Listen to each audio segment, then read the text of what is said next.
BFM Business, Intégral Placement, le face-à-face.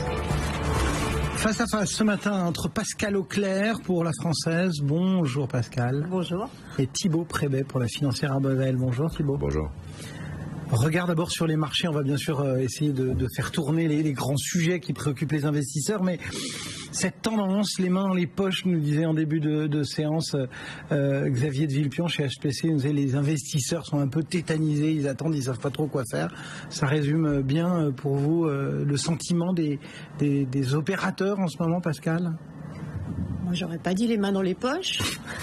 J'aurais dit les mains sur les claviers des machines pour faire tourner les portefeuilles, pour stresser. Mais les volumes sont pas là non plus, donc. Non, mais il faut réfléchir justement à tout ce qui peut se passer dans les jours et dans les semaines qui viennent, non pas dans les poches. Donc actifs dans les marchés, non. Les opérateurs, ça je suis d'accord. Je pense qu'il y a un certain nombre de positions qui sont des positions de précaution qui sont prises et qui visent à passer d'abord les 15 prochains jours qui vont être assez je dirais dangereux en termes en particulier de risques géopolitiques, et puis un contexte croissance banque centrale qui en lui-même, d'un point de vue plus fondamental cette fois, ne mérite pas les grandes manœuvres aujourd'hui sur les portefeuilles.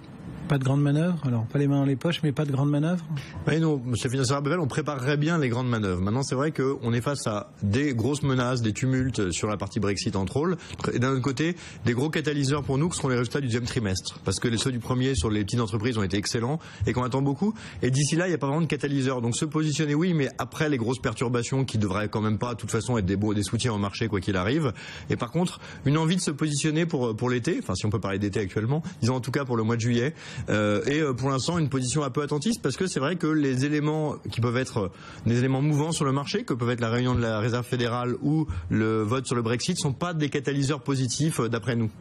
Voilà donc pour le sentiment de marché. Si on essaie de serrer un petit peu les problèmes, d'abord, il y a tout ce qui concerne la conjoncture américaine, que ce soit les différents chiffres qui parfois nous racontent des histoires un petit peu différentes, et puis la façon dont la Fed fait finalement la synthèse. Comment est-ce que vous percevez tout ça à la Française? On a vu notamment Janet Yellen nous dire décevant, préoccupant. Là, elle parlait de l'emploi et puis elle nous disait mais il y a aussi plein d'autres statistiques qui, je n'en doute pas, vont nous permettre de mettre la hausse des taux sur les rails. Bon, n'empêche qu'elle a presque sauté son tour pour ce coup-là. Alors, on a peu changé le schéma d'ensemble et on accorde une importance limitée aux derniers chiffres de l'emploi. On a l'habitude d'avoir une certaine volatilité de ces chiffres d'emploi. En tout cas, une ou deux fois par an, on a des chiffres un peu atypiques. Celui-ci, à notre sens, en fait partie. Je parle des 38 000 créations donc, du mois dernier. La tendance de l'emploi américain, elle nous paraît claire. Elle nous paraît vraiment aujourd'hui très positive. Le taux de chômage est au plus bas. On a un peu de volatilité, encore une fois, sur les créations mensuelles. Mais ça n'est pas très grave. Et on est donc dans une économie qui génère des emplois et qui génère des emplois avec de plus en plus de tensions sur les salaires. Et on voit dans l'ensemble des secteurs de l'activité américaine, quelle que soit d'ailleurs la typologie d'emploi, se tendre les taux de salaire horaire gentiment. Il n'y a pas d'affolement entre 2 et 3%. Donc ça c'est une première chose importante pour la Fed. Et si Donc vous êtes plus deuxième partie de la lecture de Janet Yellen, quoi. Il y a d'autres chiffres qui vont me permettre d'asseoir ma trajectoire.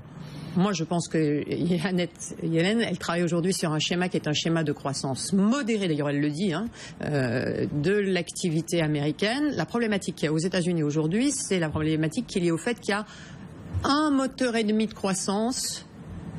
Et c'est tout. C'est-à-dire qu'on a la consommation des ménages qui aujourd'hui entretient très fortement la croissance. De manière plus mineure, on a l'investissement résidentiel, dont je pense qu'il va être, moi personnellement, un moteur pérenne de l'activité américaine au deuxième semestre. Tout le reste est au point mort. L'investissement productif est au point mort et objectivement, je ne vois pas de raison qu'il se réanime avec des profits qui sont en train de se tasser, avec une productivité qui est pratiquement en territoire négatif et avec un emploi qui est celui qu'on a décrit. Donc je ne pense pas qu'on ait de bonnes nouvelles sur l'investissement productif. Je pense que les moteurs externes, même s'ils sont un peu plus aidés par le dollar, dans les mois qui viennent que dans les mois passés. Ils sont également sous pression compte tenu de l'atonie du commerce mondial et que donc on a aujourd'hui un moteur qui est le moteur conso plus investissement résidentiel et que ça, il faut qu'elle le soigne correctement. Donc elle a une équation un peu compliquée parce que d'un côté, il faut continuer à permettre à cette consommation de se maintenir et ce sont les salaires qui aujourd'hui vont permettre le maintien de la consommation parce que l'emploi, lui, va probablement ralentir à ce niveau de chômage-là.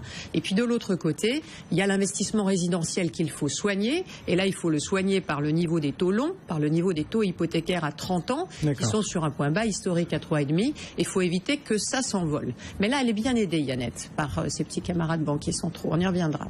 Thibault, c'est une lecture que vous partagez ou vous êtes plutôt dans la version décevant et préoccupant de la première partie de Janet Yellen?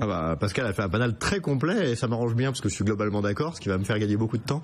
En réalité, je pense que les chiffres du chômage et de l'emploi américain sont de moins en moins importants. Je pense que quand on avait 10 de chômage et pas de création d'emploi, savoir si on allait basculer d'un sens ou dans l'autre, c'est hyper important. Aujourd'hui, on arrive au plein emploi. On va arriver vers des créations d'emplois nulles à terme parce qu'à un moment donné, quand l'emploi est saturé, il n'y a plus d'adéquation entre la main-d'œuvre qui reste et les recherches d'emploi qui restent. Et que ce soit dans 6 mois ou dans 1 an et demi, ça importe finalement peu.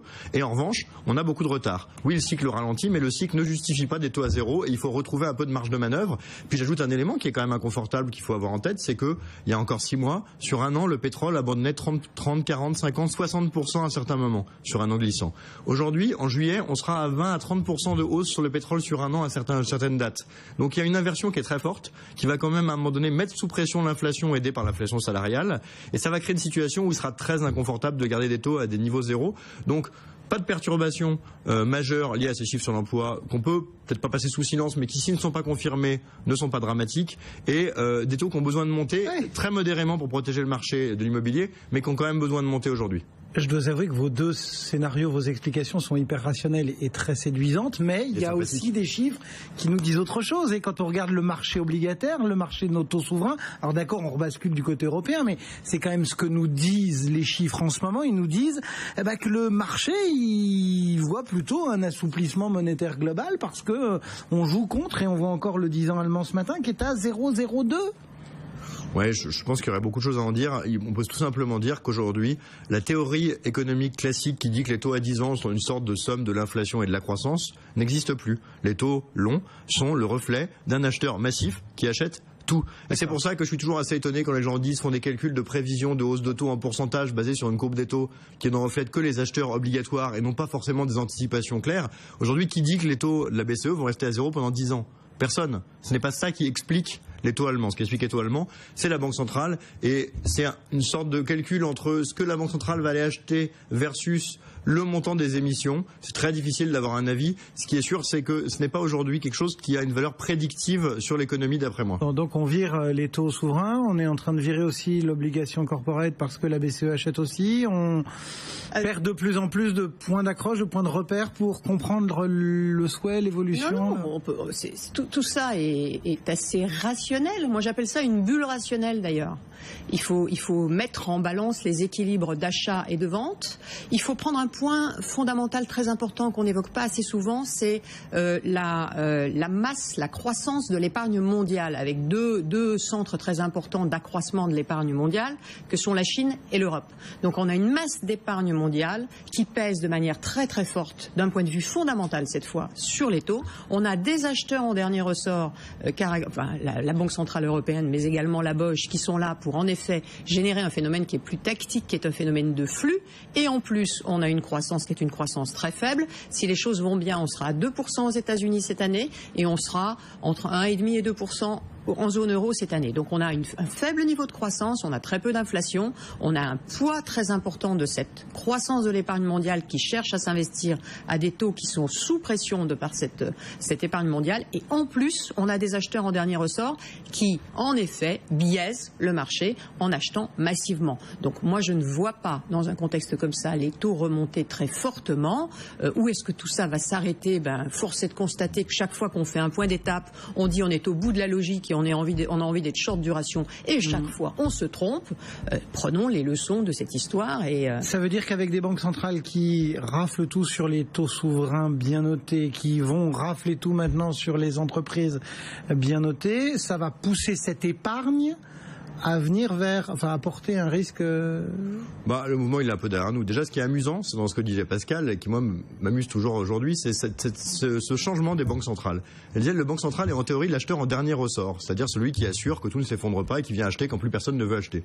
Aujourd'hui, c'est tout l'opposé. La banque centrale est l'acheteur en premier ressort. Elle achète tout, et du coup, ceux qui veulent investir ne trouvent plus de taux pour s'investir et vont éventuellement ailleurs. Donc c'est amusant, c'est-à-dire que l'acheteur en dernier ressort est en train de sortir les autres acteurs du marché au fur et à mesure. Après, est-ce qu'on peut dire que du coup, il faudrait faire du haut rendement parce que il n'y a plus que ça qui va payer? Peut-être, mais ce mouvement est déjà très joué. C'est-à-dire que les indices au rendement sont en très forte hausse depuis le début de l'année, alors que les marchés actions sont encore négatifs. Donc, est-ce qu'il reste du gras ou est-ce que le mouvement est déjà fait? C'est difficile à dire. Ce qui est sûr, c'est qu'il y a une fenêtre de tir très forte qui s'est ouverte depuis quelques semaines sur ce marché, qui a été très utilisée par les émetteurs avec des émissions qui sont colossales. Honnêtement, quand on est analyste tôt, on a passé son premier trimestre sur le desk, on passe son deuxième trimestre à aller voir des entreprises tous les jours. On a arrêté de manger de la rillette au déjeuner. Mais ce qui se passe aujourd'hui, c'est que cette fenêtre, ça fait des années qu'elle se ferme très brutalement et très fortement. Donc aujourd'hui, nous, on a fait le choix d'être un peu plus prudent sur l'obligataire risqué. Non pas parce que la Banque centrale donne pas envie d'en acheter, mais parce que ce mouvement est peut-être déjà trop joué.